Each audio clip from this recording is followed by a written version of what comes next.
Vihaan car से अपने घर पहुंचता है। वो 5 साल बाद अपने घर आया था, लेकिन उसके चेहरे पर एक खुशी नहीं थी।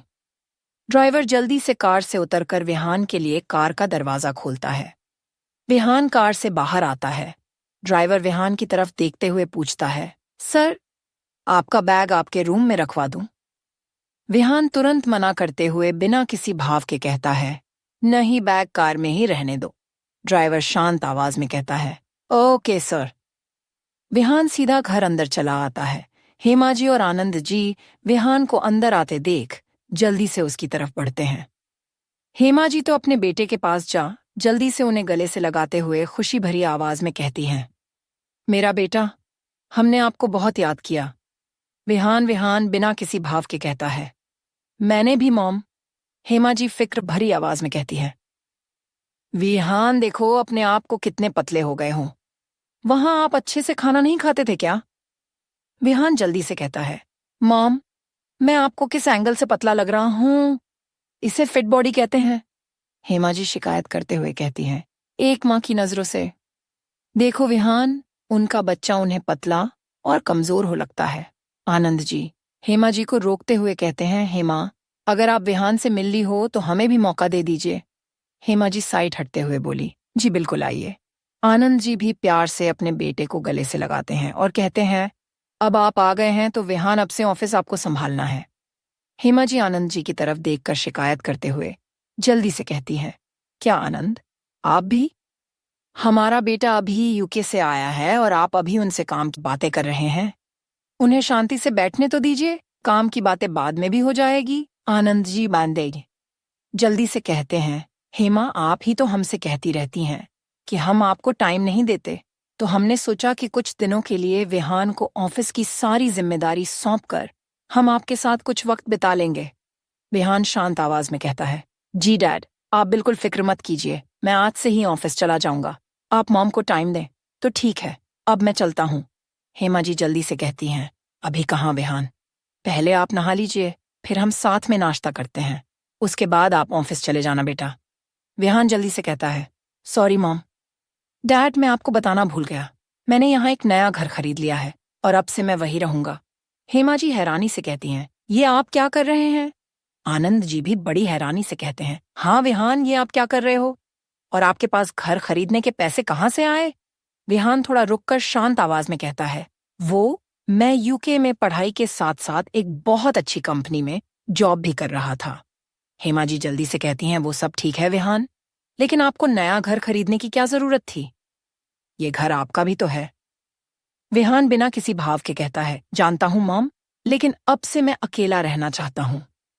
हेमा जी फिक्र भरी आवाज में कहती हैं, लेकिन विहान बेटा, आप अकेले कैसे रहेंगे? विहान सीरियस टोन में बोला, मॉम, शायद आप भूल गई हैं, लेकिन मैं अभी 5 साल यूके में अकेला रहकर आ रहा हूं। मैं अकेले रह लूंगा, अभी चलता हूं, मुझे कुछ काम है। विहान वहां से चला जाता है।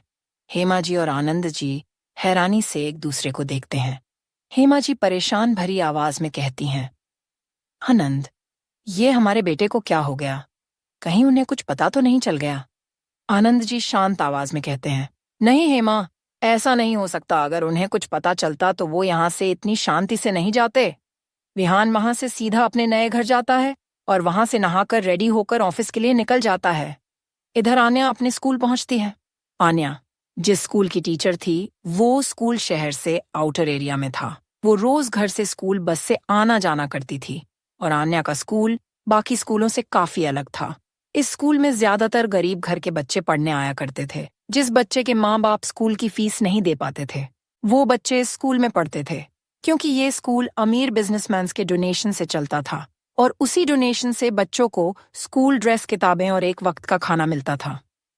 आन्या को इस स्कूल के बारे में 2 साल पहले पता चला। फिर उसने फैसला किया कि वो किसी कंपनी में काम करने की बजाय इस स्कूल में बच्चों को पढ़ाएगी और तब से ही वो इस स्कूल की एक टीचर है। आन्या स्कूल के अंदर जाती है तो प्रिंसिपल मैम भी आन्या की तरफ ही आ रही होती है। आन्या रुककर जल्दी से मुस्कुराते हुए कहती हैं, good morning principal ma'am. Principal ma'am एक प्यारी सी स्माइल देते हुए कहती हैं, गुड मॉर्निंग। प्रिंसिपल मैम थोड़ा रुककर अफसोस भरी आवाज में आगे कहती है, हाँ सॉरी आन्या, हम इस मंथ भी आपको सैलरी नहीं दे पाएंगे। आन्या मुस्कुराते हुए कहती हैं, कोई बात नहीं मैम, मैं स्कूल की सिचुएशन समझती हूँ। अब बच्चे मेरा वेट कर रहे होंगे, मैं क्लासरूम में जाती हूँ। प्रिंसिपल मेमहान ने मेमहा में सर हिलाकर जवाब देती है। आन्या वहां से क्लासरूम की तरफ बढ़ जाती है। प्रिंसिपल मैम आन्या को जाते देख प्यार से मन में कहती है, कितनी प्यारी बच्ची है। 3 महीने से स्कूल ने उन्हें सैलरी नहीं दी है, लेकिन तब भी उन्होंने कुछ नहीं कहा और रोज पढ़ाने आती है। भगवान इन्हें हमेशा खुश रखे। बात यह थी कि ये स्कूल डोनेशन से चलता है, लेकिन पिछले 4 महीनों से किसी ने भी इस स्कूल को डोनेशन नहीं दिया है। अब स्कूल के पास भी पैसे खत्म हो गए हैं, इसलिए वो टीचर्स की सैलरी नहीं दे पा रहे हैं और इसका असर बच्चों पर भी पड़ रहा है। आन्या अपने क्लासरूम में आती है। छोटे छोटे बच्चे अपनी टीचर को देख जल्दी से खड़े होकर प्यार से कहते हैं, गुड मॉर्निंग टीचर। आन्या उन सभी बच्चों की क्यूटनेस देख स्माइल करते हुए प्यार से कहती हैं, वेरी वेरी गुड मॉर्निंग बच्चों, अब आप सभी बैठ जाइए। सभी बच्चे अपनी अपनी शीट पर बैठ जाते हैं, लेकिन एक बच्चा आगे आन्या के पास आकर उसकी तरफ गुलाब का एक फूल बढ़ाता है। आन्या उस गुलाब के फूल को देखती हैं और फिर बच्चे की तरफ देखते हुए हैरानी से कहती हैं, मेरे लिए? वो बच्चा क्यूटली हाँ में अपना सिर हिलाते हुए प्यार से कहता है, हाँ ये आपके लिए है टीचर, मुझे आप बहुत पसंद हो। मैंने अपने पापा से कह दिया है, मैं बड़े होकर आपसे ही शादी करूंगा। आन्या मुस्कुराते हुए घुटनों के बल बैठती है और उस बच्चे के साथ से वो फूल लेकर प्यार से कहती हैं, ओके मैं आपके बड़े होने का इंतजार करूंगी, फिर हम शादी कर लेंगे, ओके?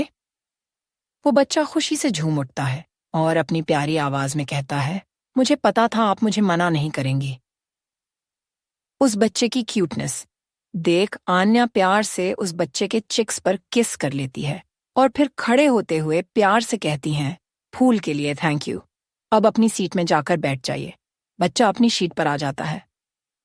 आन्या उस फूल को संभालकर अपने पर्स में रखते हुए थोड़ा सीरियस होते हुए कहती हैं, चलिए बच्चों, सभी अपना अपना होमवर्क दिखाइए। सभी बच्चे अपने अपने बैग से कॉपी निकालने लगते हैं, लेकिन आन्या की नजर एक बच्चे पर जाती है जो आन्या से छुपने की कोशिश कर रहा होता है। आन्या उस बच्चे की तरफ बढ़ते हुए थोड़ा सख्त आवाज में कहती हैं, पहले आप अपना होमवर्क दिखाइए। बच्चा थोड़ा हिचकिचाते हुए कहता है, वाह वो टीचर, आज मैं होमवर्क करना भूल गया। आन्या थोड़ा नाराज होते हुए कहती हैं, कैसे भूल गए? आप खाना खाना भूलते हो? मैंने नोटिस किया है, आप कई दिनों से मुझे यही बहाना दे रहे हैं।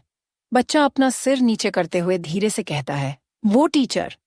आन्या थोड़ा कठोर होते हुए कहती है, देखिए अगर आपने मुझे नहीं बताया कि आप होमवर्क क्यों नहीं करते तो मैं आपको सजा दूंगी। बच्चा आन्या की तरफ देखते हुए जल्दी से कहता है, टीचर मुझे सजा नहीं चाहिए। आन्या जल्दी से बोली, तो फिर बताइए आप होमवर्क क्यों नहीं करते? बच्चा अपने बैग से अपनी कॉपी निकालकर वो कॉपी आन्या को दिखाते हुए कहता है, टीचर मेरी कॉपी में जगह नहीं है और मेरे पापा के पास में नई किताब खरीदने के पैसे नहीं है, इसलिए मैं होमवर्क नहीं कर पा रहा हूँ।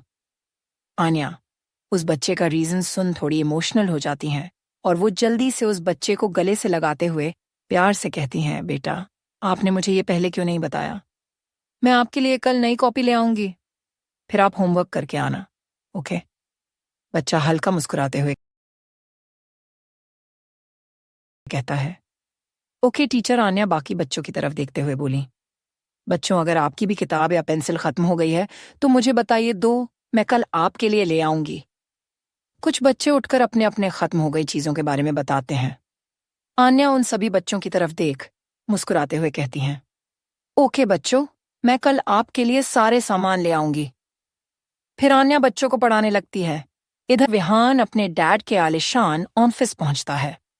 माहिरा अपने भाई को ऑफिस में देख जल्दी से उसके पास आती है और हैरानी से कहती हैं, भाई आप यहां? विहान कहता है, हाँ वो डैड चाहते हैं कि कुछ दिन मैं उनकी जगह संभालूं।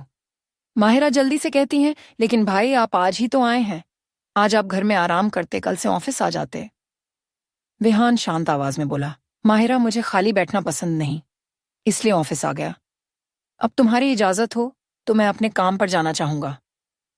माहिरा जल्दी से कहती हैं, जी भाई इजाजत है। विहान अपने केबिन की तरफ बढ़ जाता है। माहिरा विहान को जाते देख खुद से कहती हैं, भाई ये आपको क्या हो गया है? आप ऐसे तो नहीं थे। माहिर अपने भाई के बहुत ज्यादा परेशान हो जाती है।